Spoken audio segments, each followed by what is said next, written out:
Hey kiddos, I hope you had a great second week of online learning. Today we are going to be talking about 1.4c, which is all about triangles. Okay, so as you may remember, a triangle is a three-sided polygon.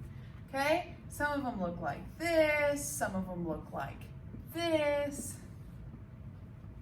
some of them look like this. Okay, so triangles can take a lot of different appearances. Let's talk about the right angle, okay? So a right angle is an angle that has 90 degrees, okay? That's how we write 90 degrees. And it most commonly is represented with a little box in the corner, okay? So one part of the triangle is called the base. Okay, and the base of a triangle is the side of the triangle that makes a right angle with the height. So the height would come down here, make a right angle, meaning this bottom piece is the base. If I had this kind of triangle, if I did this way, this wouldn't make a 90-degree angle. It's not right, it's straight up and down. If I did this way, same story. But if I did this way, then I would have a right angle. It's straight up and down. So this would be my base. So I'd have to flip it all the way over. And the last one we had was something like this. If we follow this one, it looks a little crooked. If we follow this one, it looks a little crooked. But if we follow this one, this is straight up and down on our triangle if we were to draw it upright. So that is our base. As I've already kind of talked about, the height of the triangle is the distance, usually not from a side, from the base to the opposite vertex. So if here is our base, then this is the opposite vertex, the point furthest away from that base. So this is the height, labeled with H. Okay? This side would be the height, labeled with H. And this would be the height labeled with an H. Just like we talked about our special quadrilaterals last time, our rectangles and squares, these are going to be special polygons too. With our triangle, we can find the area and the perimeter. Okay, so the formula to find the area of a triangle is to take half of the base. So take the base and multiply it by half, and then multiply it by the height. Okay? To find the perimeter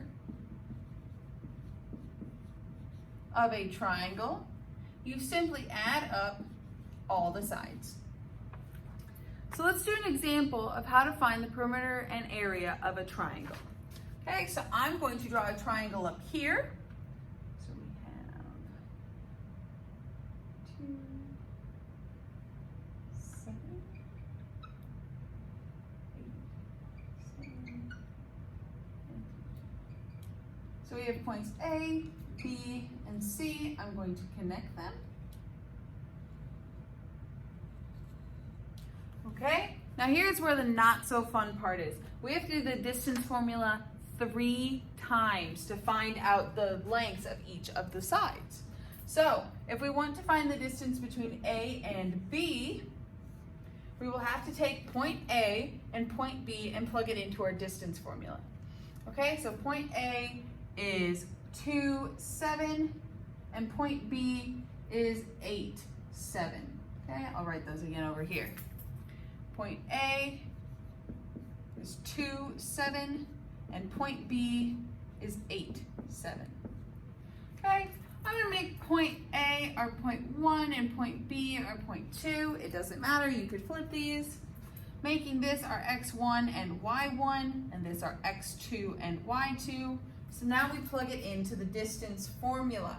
So we have d is equal to our big square root of x2 minus x1 squared plus y2 minus y1 squared.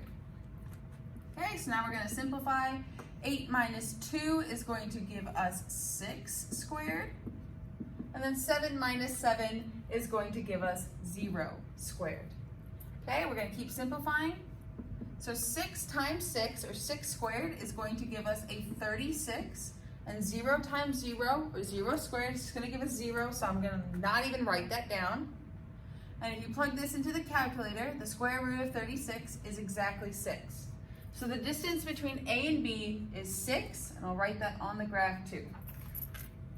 Okay, so now if we want to find the distance between B and C,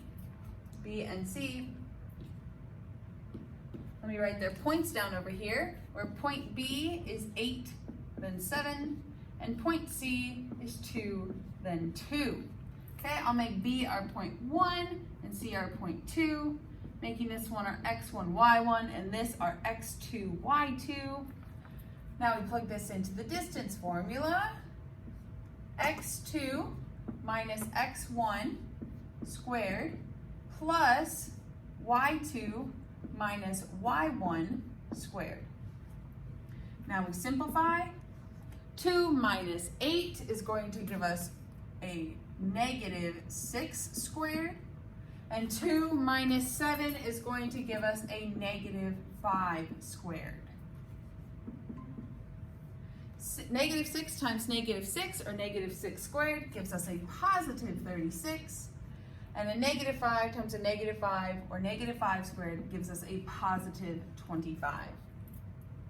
When we add those two together, we get 61, the square root of 61.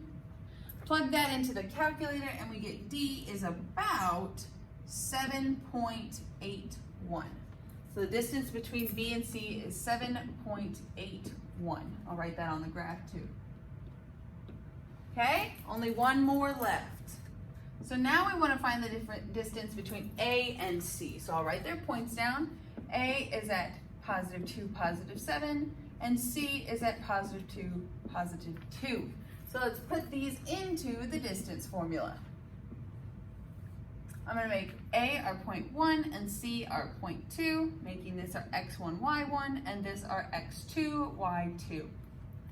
Okay, so x2 minus x1 squared plus y2 minus y1 squared.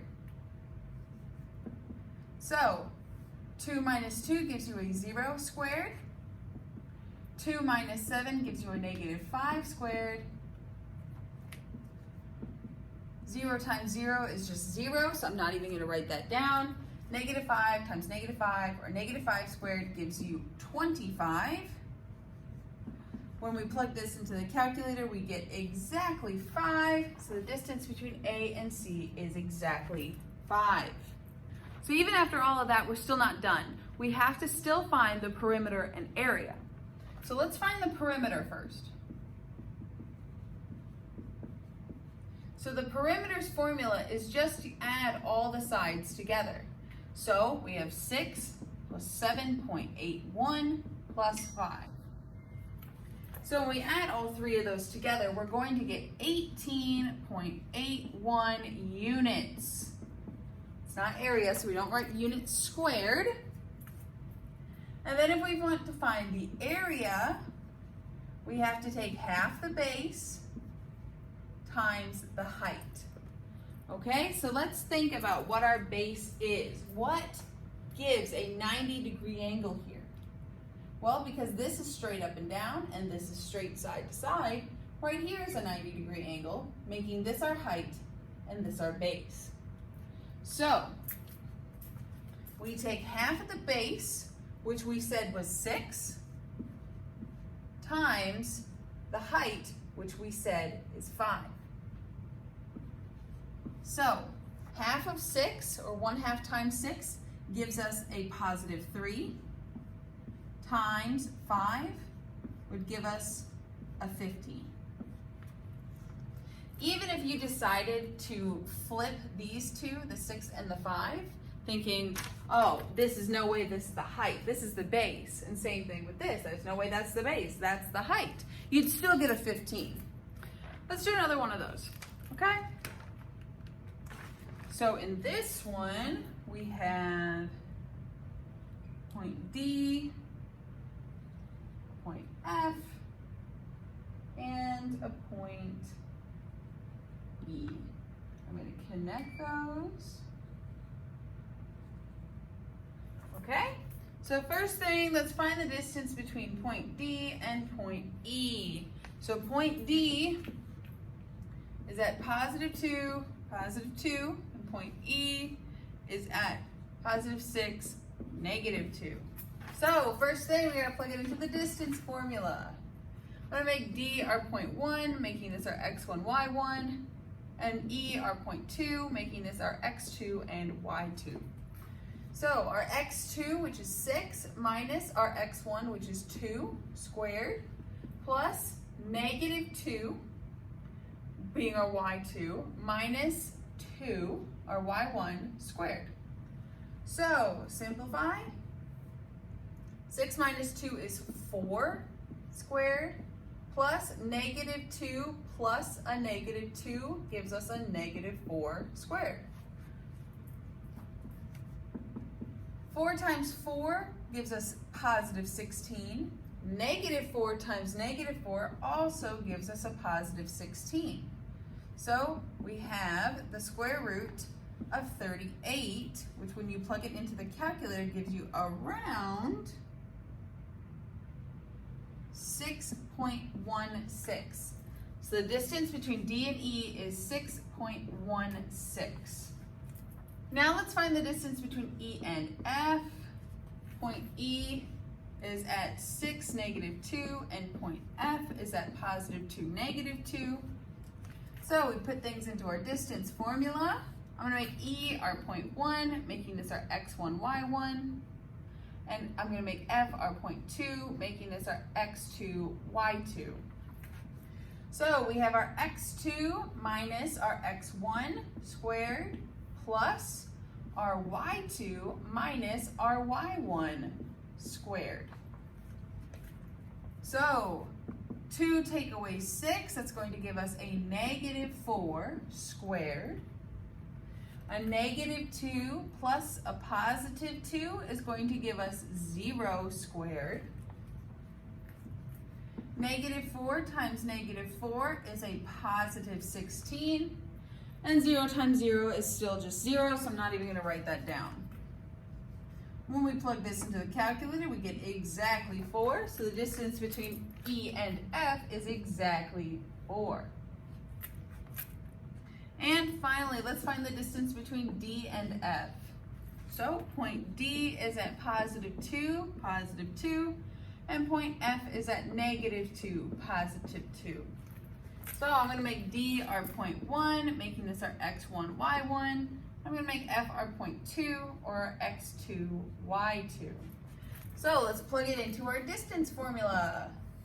We have our x2 minus our x1 plus our y2 minus our y1. So let's simplify.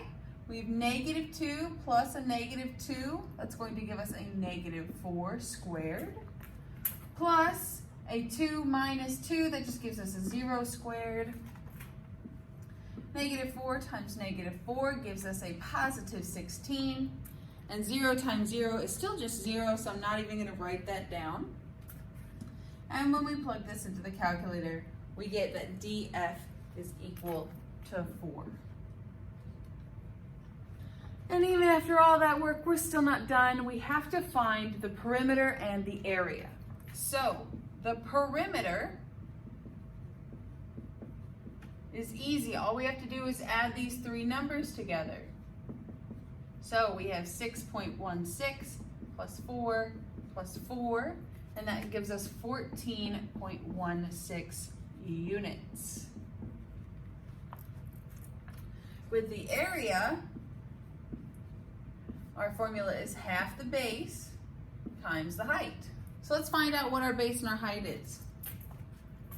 So a 90-degree angle can be formed right here because DF is straight up and down and FE is horizontal.